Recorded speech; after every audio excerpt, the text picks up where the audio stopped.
Hello class, this is Mrs. Grissom. I found out how to record my screen and my voice without you having to see my face. So I thought this might be a useful way to do class today. I want to start out by going over the quiz, so hopefully you are able to pull up the quiz that I emailed back to you, your graded quizzes. The grades weren't quite as high as I would have hoped on this quiz. So I'd like you to look at what you look at your quiz while I go over this quiz with you. So you should be able to see my screen right now. I'm going to just start here with the directions. I'm going to find the subject, the verb, and I'm going to label it either linking, I'm going to label it either linking or action. The direct object, the indirect object, predicate nominative, or predicate adjective. And just as a review, if I have an action verb, my choices for complement are, first of all, the DO. And if I have a DO, I might have an IO. A linking verb, my choices are, I could have a predicate nominative, or I could have a predicate adjective. Okay, so some of you got confused, and I don't remember the specifics, but you might have had an action verb, and then you had a DO listed and a PN listed. So that's not possible. These are the possibilities here, these two. Okay, so let's get started in this. Let me change my color here to black. All right. Number one, joys are not the property of the rich alone. Okay, Becca likes us to find the verb first. So here's the verb, are. This is a linking verb. Some of you maybe the directions weren't clear enough that I had one or two students who forgot to or failed to label it linking or action. So I just took off a total of 3 points instead of points on the whole quiz for that mistake. Back to number one, though. So are is a linking verb, and you say, what are? Well, joys are, that's the subject. Joys are not what? Joys equal what? Well, it's property. Property. So if I've got a linking verb, my options are PN or PA. Property is a noun, so we call it a PN. Okay? Of is a preposition. The rich, that's the OP. You didn't have to label these two. Moving along, number two, God has promised all believers the gift of everlasting life. In this sentence, has promised is the verb. Now, is this action or linking? Well, this is an action verb. Who did the promising? Who has promised? Well, God has promised. Now, you have to ask yourself, since you have an action verb like this, you're asking, do I have a direct object? And remember the questions, the direct object answer, what or whom. So God has promised what? He promised, what did he promise? He promised gift. That's your DO, direct object. Now, if you have a DO, you might have an IO. So let's find out. Indirect objects, if you remember, they always have to fall in between the action verb and the direct object. God has promised what gift? To whom did he promise it? Believers. So that's your IO. Okay, I'm going to move a little bit more quickly through these so the video doesn't get too long. Number three, this one was difficult for some people. It's an inverted order. So listen, a bruised reed shall he not break.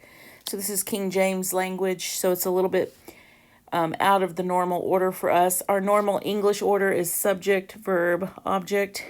This one's kind of mixed up. It had the object first. But basically you can ask yourself, where's the action? Shall break. Shall is a helping verb. These two together are the full verb, shall break. So you could put action verb. Who's doing the breaking? The reed's not the one doing the action. He is. So that's why he is the subject. He shall break what? Reed. There's your DO. Okay, number 4.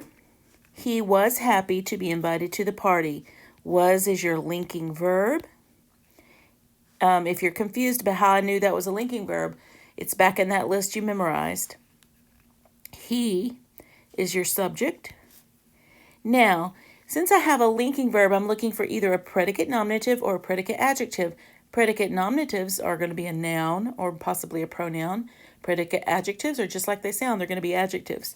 Do you see something that he is equal to? Yes, he is equal to happy. Happy is not a noun. It's an adjective. So it's a PA. Okay, moving along. All right. God is our refuge and strength. Is the linking verb. God is the subject. Now, several of you missed the next part. This is a linking verb, so I'm looking for predicate adjectives or predicate nominatives. Refuge and strength are clearly the complements. That's what God is equal to. But these two words are nouns. Several of you thought they were adjectives. If it had said strong, that would have been an adjective, but strength is a noun. And refuge is a noun.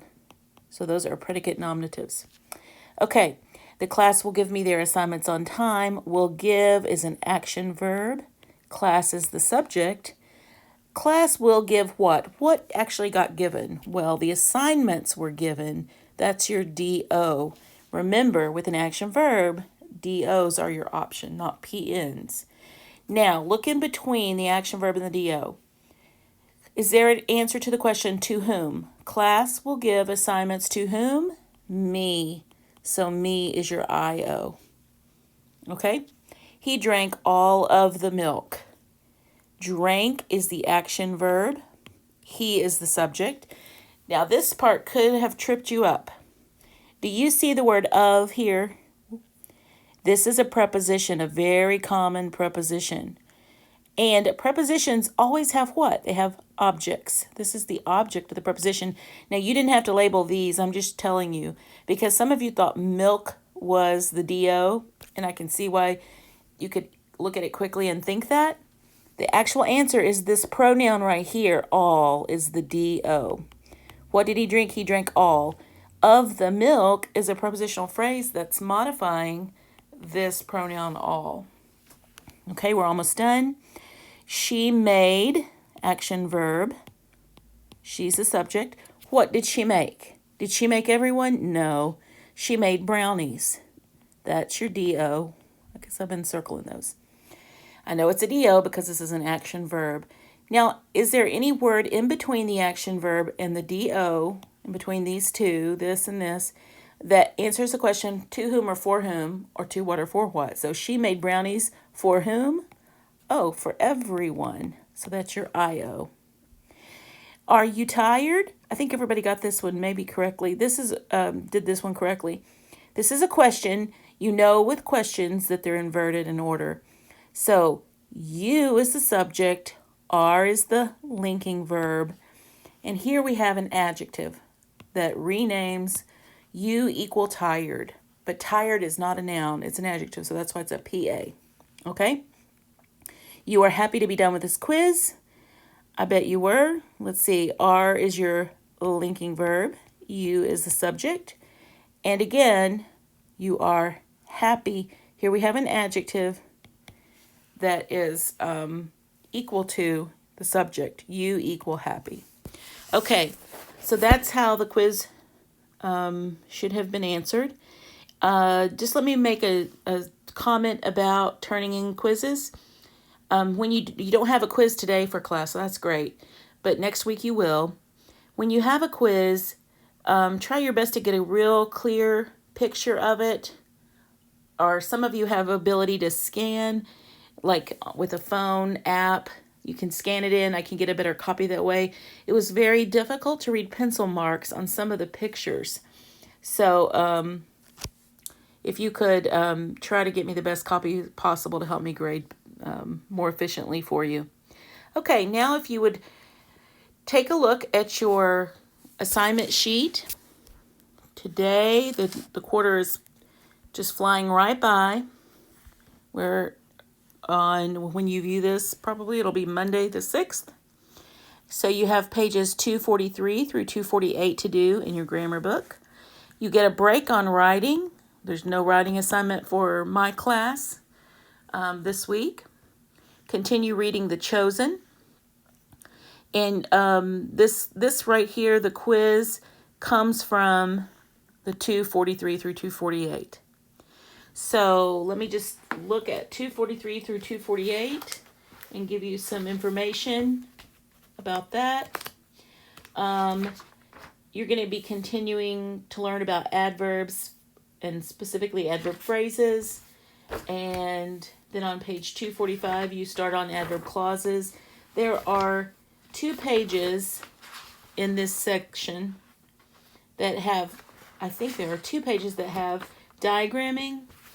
You may do the odds only on those. Maybe it's only 1. But I'd like you all to turn now in your grammar books to page 245. And I'm going to pull up a copy of that. Here we go. So I hope that you have it with you. I want to go over this page together before I let you go. So I'm on page 245. Open your book to 245. Using adverb clauses. We've been talking about adverbs. They're the most versatile little part of speech ever. They can modify verbs, adjectives, and other adverbs. And last week you worked on phrases that were adverb phrases, and now we're getting to clauses. The difference again in a phrase and a clause is right here. A clause is a group of words. It has both a subject and a verb, and it's used as part of a sentence. That was an accident right there, sorry. Okay, so I want you to know these definitions. I think you probably already do. But an independent clause expresses a complete thought. So it's a group of words, it has a subject and a verb, and it can stand alone because it makes a complete thought. A dependent or a subordinate clause does not express a complete thought and cannot stand alone. Okay, now, if you have a dependent clause that modifies a verb, an adjective, or an adverb, it's called an adverb clause. This is just common sense, just like when we studied adjective clauses. If it modified a noun or a pronoun, we called it an adjective clause. But these questions can be kind of helpful. The questions that adverbs answer, I think I mentioned this in the last video. If you know what questions are answered, it can kind of help you. Where, when, how, why, to what extent, and under what condition. So let's do some examples. He left when I arrived. So when I arrived answers the question when. When did he leave? When I arrived. This has a subject and a verb in it, see? And it starts with the subordinating conjunction when. Let's see. David is sure that he will attend the banquet. David is sure. Sure is an adjective. It's a predicate adjective, renaming David. Well, what's he sure about? Under what condition is he sure? Or why is he sure that he will attend the banquet? So here's your subject. He will attend is the verb of that clause. Okay, so on your quiz for next week, I may ask you, what's a clause? What's an independent clause and a dependent clause? You've had those before on a quiz. I may ask you what a dependent clause does. A dependent clause that modifies a verb, adjective, or an adverb. What are they called? Adverb clauses. And here's the big one that you need to memorize. These words, I will have you list as many as you can on your quiz next week. If you will memorize these, it will really help you. It helps you also on punctuation, because if one of these words starts a sentence, you're going to probably have to have a comma afterwards, because it usually starts. There's subordinating conjunctions that start adverb clauses. So after, although, as if, as much as long as soon as, because, before, if, in order that, lest, since, so that, Than, that, though, unless, until, when, whenever, where, wherever, whether, while. So it's a pretty good long list there. I want you to memorize all of them.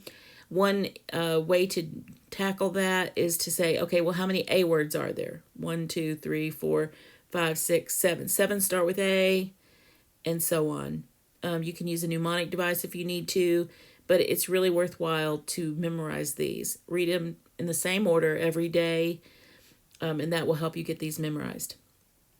Okay, so let's see. I have the answer key pictured here so you can see the answers. Oh, wait, before I move down here, let's look right here. Sometimes essential parts of the adverb clause can be omitted, number 6. If no misunderstanding can occur, it's called an elliptical clause. Number 7 is the thing I was telling you about. Introductory adverb clauses are set off by commas. Adverb clauses at the end of the sentence do not require commas unless non-essential.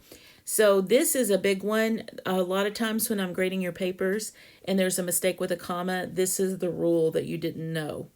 You covered it on page 26 also. But when you have that introductory adverb clause, put a comma after it.